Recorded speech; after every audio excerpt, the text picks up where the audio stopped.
Dalawa. Patay matapos bumunggo ang isang SUV sa NAIA Terminal 1 departure area. May 4, 2025, linggo nang mangyari ang insidenteng ito. Ilang araw lamang matapos ang mga trahedya sa SC Tex at Vancouver, Canada. Bukod sa dalawang nasawi, marami rin ang sugatan matapos bumunggo ang SUV sa Ninoy Aquino International Terminal 1. Ito ang kinahitnan ng trahedyang ito. Marami ang naiiyak. Actually, ang mas tamang word, nanlulumo dahil sa pangyayaring ito. Sa facade, sa face value or sa surface level nito, isa tong trahedya. Totoo yan.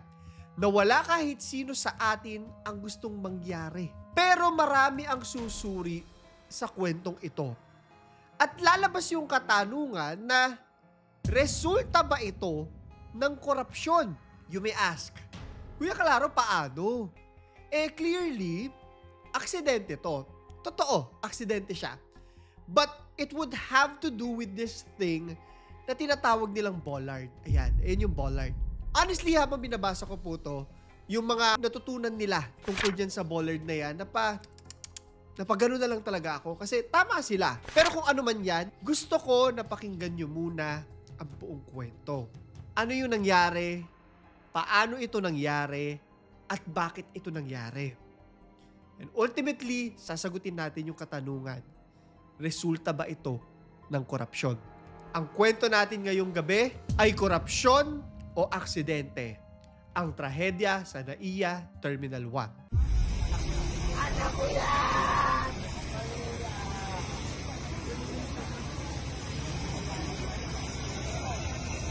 Anak ko yan! Anak ko yun! Anak ko yun! Anak ko yun!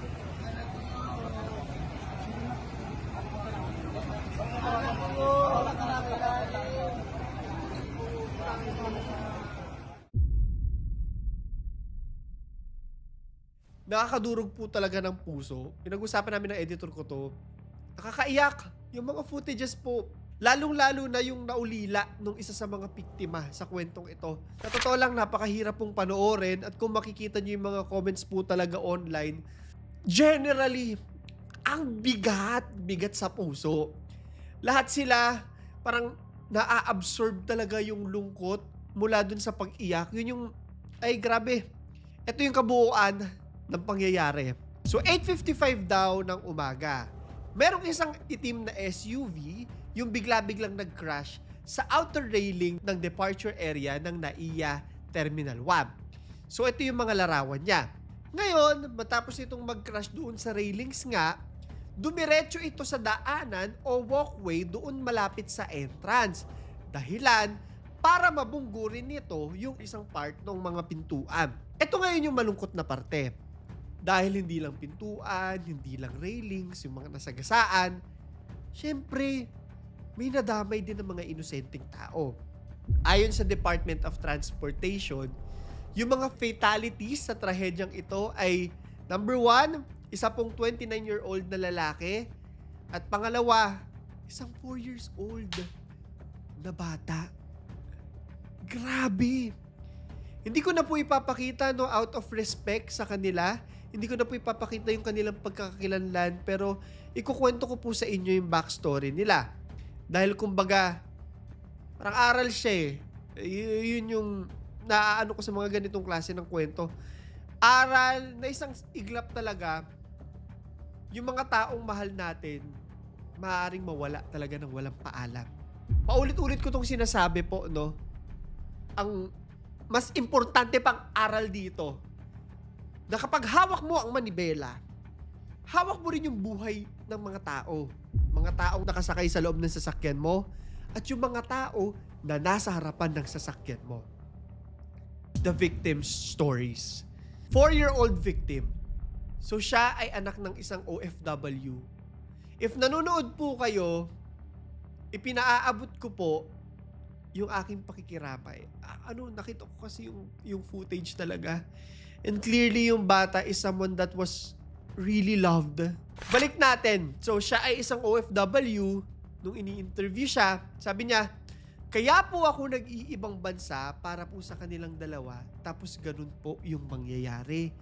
Kumbaga, parang may dadating kasi sa punto ng buhay nyo na talagang gagawin nyo kahit anong klase ng trabaho eh. Kasi yung mga dahilan kung bakit ka nagtatrabaho, sila yung purpose mo. And the way I see it, yung bata yung purpose niya.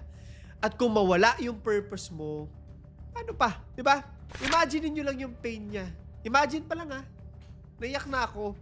Nalulumo. Wag naman sanang mangyari kahit sino sa ating lahat yung ganito. So, kwento niya yung nangyari.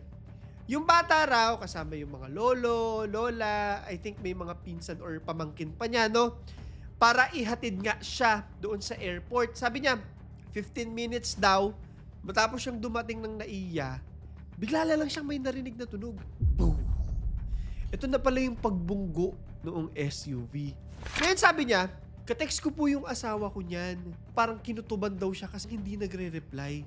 Kaya natakot siya at napatakbo. So sabi niya na-imagine ko talaga yung eksena. Paglabas niya raw, nakita niya yung mga magulang niya, yung lolo at lola, yung mga pamangkin niya, pati yung asawa niya. Nasa isang ambulansya daw. Hinahanap niya daw. Pagtingin niya, nandun sa ilalim ng sasakyan yung bata. At ito na nga yung sumunod na nangyari na nakakadurog talaga ng puso. Anak ko yan!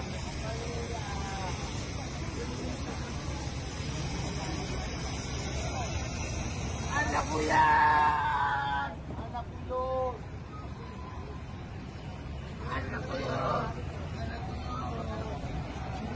Anak ko yun! Puntahan natin yung isa pang biktima, yung 29-year-old victim. Yung pamilya niya, sumisigaw din ng hustisya. Isa siyang residente ng Hagonoy, Bulacan. Breadwinner sa kanilang pamilya. Isa raw itong senior supervisor sa isang publishing house at lilipad dapat papuntang Dubai kasama ang dalawa pa nitong katrabaho para raw sa mga series of meetings sa mga Filipino schools doon. Around 8 a.m. raw, maaga sila, no? Drop off sila ng company vehicle at yung flight nila. Nakaschedule ng alas 12 pa ng tanghali. Ngayon yung biktima, nag-unload lang daw ng luggage.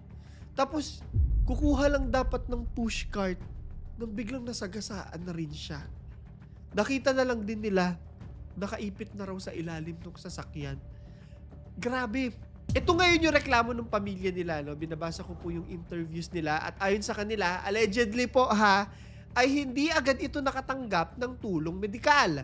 Sabi nila, allegedly po ulit, yung mga minor injuries daw yung unang inaasikaso, sila daw yung unang nagkakagulo, pero yung mga nagulungan, hindi ko masabi kung hindi pinapansin or hindi naasikaso kaagad. Meron daw ditong pagkukulang. And nararamdaman ko yung pain nila habang sinasabi nila na kung naasikaso lang sana ng mas maaga, kung naisakay at nadala sa ospital, nagkaroon pa sana ng chance na mabuhay. And I'm sure marami sa inyo, no? Hindi man sa isang aksidente, narinig na yung linyang yan. Isa yan sa mga pinakamasakit na linya na maririnig nyo sa buhay nyo. Kasi nandun yung regret, nandun yung what if. Ang lungkot. May public post ang NAIA na nagsasabing mag-e-extend daw ito ng tulong sa pamilya ng biktima at aksidente sa NAIA 1 Terminal. Sa ngayon ay buo raw ang kanilang suporta sa pakikipag-ugnayan sa otoridad para siguruhing maisagawa ng ayos itong investigasyon na ito. Ang suspect, ikilalanin natin siya ngayon. At ano yung dahilan at nagdire-diretso yung kanyang sasakyan sa NAIA? Sino ba siya? Diba? Bakit ba siya nandun? Aksidente lamang ba ito? Ito ang buong pangyayari. Ayon sa kanya merong report din po na nakuha ang LTO na yung sasakyan daw, no? Itong SUV na pinag-uusapan natin ay isang black Ford Everest. So bakit siya nandun? Naghahatid daw ito ng isang passenger. Ngayon, naihatid niya naman na maayos itong pasahero niyang ito. At actually, papaalis na raw dapat ito. Nang biglang meron daw na isang sedan na dumaan sa tapat niya. Matapos daw dumaan nung sedan, medyo nagpanik na raw yung driver. Dahilan, para imbis na yung brake yung maapakan niya, gas pedal yung nairatrat niya. So, chinek to ng mga otoridad. Yung CCTV tinignan nila. Sinasabi nila na walang sedan na tumawid dun sa harapan nito bago yung trahedya. Sa ngayon, inaalam kung nagsinungaling ba yung driver dito, no, o hindi. I think, no, ito yung hula ko lamang po, maaari ay dahil sa sobrang shock at panic na rin po, hindi na rin po natin alam yung mga nangyayari dahil sobrang bilis din di ba? Hindi niya na rin po siguro alam. Yan ay hula ko lamang po. I might be wrong. Kailangan hintayin muna natin yung kung ano yung lalabas doon sa mga investigasyon. Meron po nag-a-upload mga videos galing sa cellphone ng mga nakakita po doon, no? Kung ano yung reaksyon ng driver matapos yung pangyayari. Nakita ko po, mangiyak-ngiyak siya. I think it's safe to say na aksidente talaga yung nangyari sa side ng driver po, ha.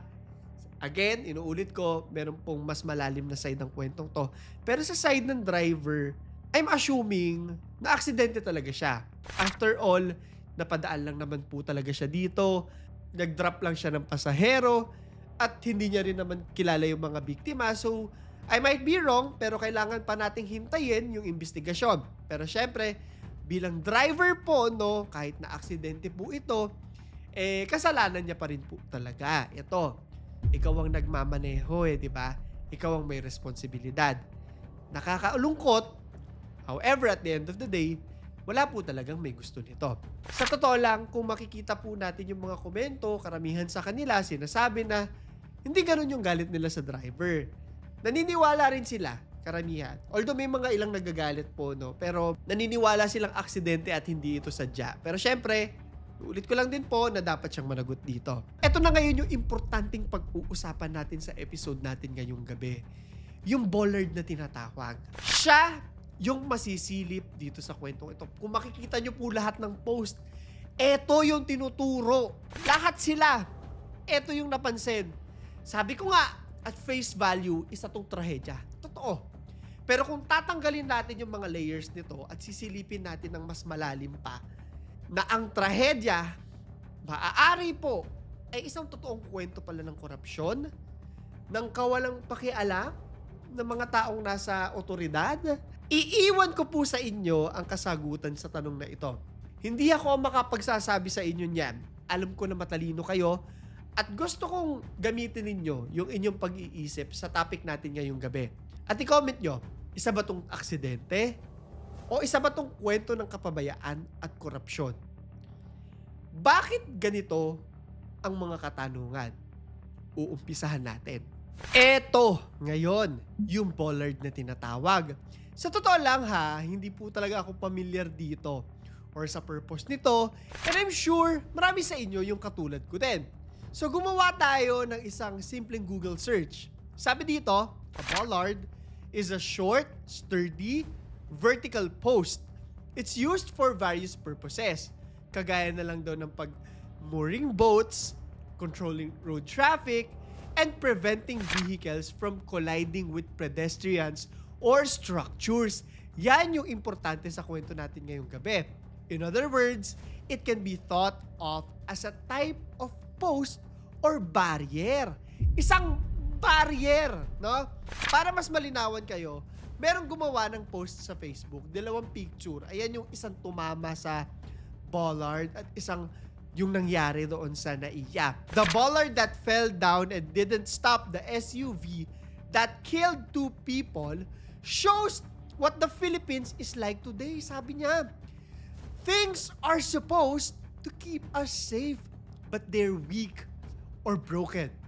And when they fail, it's ordinary people who suffer while those in power often walk away without consequences. Please vote wisely, sabi niya. Corruption kills. And quite literally. At dito na papasok ang usapan. Mas malalim na. Malaman na, lalo pang nagkaroon ng maraming laman. Meron pang isang post. Lilinawin ko lang po ha. I-treat natin to as allegations for now. Sabi, laging sinasabi na huwag isisi sa gobyerno ang mga nangyayari. Gaya ng insidente sa NAIA, kasalanan daw ng irresponsableng driver ang nangyari. Pero, 8 milyon ang nagastos ng gobyerno sa pag-install ng security bollards na dapat sana ay pumigil daw doon sa SUV. Sa babaw ng hukay, kahit daw yata pushcart, tutumba to. At yung sa part ng driver, ang dali lang daw kasing kumuha ng lisensya sa Pilipinas, lalo na daw kapag renewal.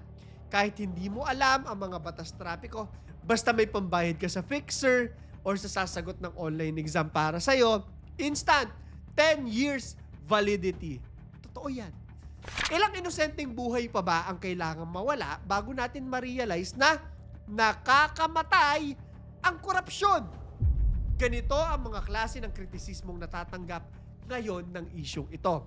Ang tanong, inaksyonan na ba to? Sinearch ko, under investigation. So meron mga articles kagaya nito kung saan kine-question na nga yung kalidad ng mga bollard sa NAIA. Solon questions quality of safety bollard at NAIA Terminal 1 after vehicle crash. Ito yung sabi niya. Yung bollard daw na nasira, dapat hindi yun nasisira. Sabi niya na we should have provided more siguro na safety para sa ating mga kababayan doon. I understand, aksidente yung nangyari. Pero syempre, di ba, talagang lahat gagawin mo para mapangalagaan yung ating mga mamamayan. Sabi niya, pag-aralan namin yung pag-file ng resolution kaugnay sa incident sa NAIA. Kailangan, sabi niya, hindi substandard ang materyales, lalo na kung infra.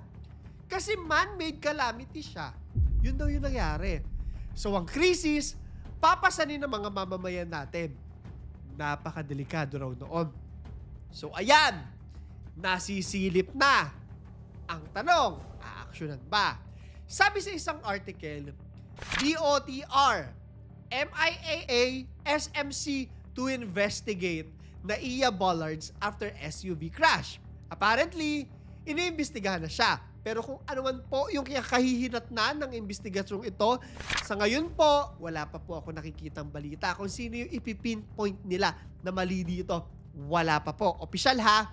Pero online po, nakikita ko na po sa Reddit, Facebook, napakarami ng mga nagpapakita ng kani-kanilang pagre-research na may pruweba po ha sa kung saan galing, kanino pinagawa itong mga bollard na to. Hindi muna natin yan sisilipin sa ngayon, hihintayin muna natin.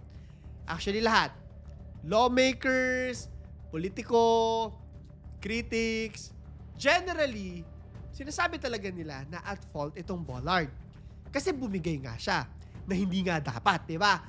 Kung hindi ito bumigay, ito yung regret, isang mapakalaking katanungan ng regret na kung hindi siya bumigay, buhay pa sana yung mga nasawi.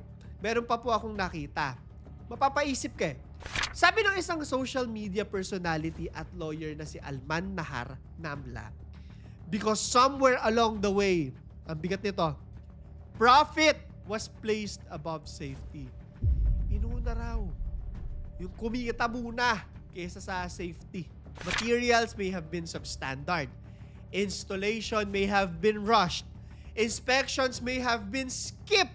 If things had been built properly, na may integridad daw, na may kalidad, with the genuine intention to protect, the child might still be alive. Grabe.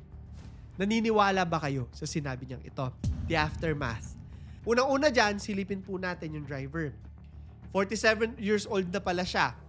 Humaharap siya ngayon sa kasong reckless imprudence resulting in homicide na may kasamang multiple physical injuries at damage to property. Ayon sa ulat, siya ay sumailalim na sa inquest proceedings na tinatawag at kasalukuyan na nasa custody ng pulis. Pero bilang bahagi ng investigasyon, ang Land Transportation Office naglabas ng preventive suspension sa kanyang lisensya sa loob daw ng 90 days habang sinasagawa yung masusing pagsusuri sa insidente. Ano ngayon yung kalagayan sa operasyon ng NAIA? Sa kabila ng trahedya, patuloy ang operasyon ng NAIA Terminal 1. Gayunpaman, pinayuhan ng mga otoridad ang mga pasahero na dumating ng mas maaga upang maiwasan ang abala dulot ng mas mahigpit na seguridad at investigasyon sa lugar. As for the victims, nakakalungkot mang isipin pero wala na talaga silang magagawa kung wala na yung kanilang mga mahal sa buhay. Pero sana makahanap sila ng hustisya. At kung mapapatulayang palpak talaga itong mga bollards na to, sana ay managot kung sino ang dapat managot. Ang bigat po sa puso nitong linggong ito. Ifo-focus natin itong dulong bahagi ng kwento sa kung paano natin maiiwasan yung ganitong klase ng mga pangyayari. Una sa lahat, syempre, mag-ingat po tayo. Yung mga katulad ko na hindi naman po driver, no? Syempre, kung tatawid ka, tingnan muna natin yung kaliwa, kanan, yung ilaw, no? Green ba yan? Pwede ba tayong tumawid? Tingnan natin.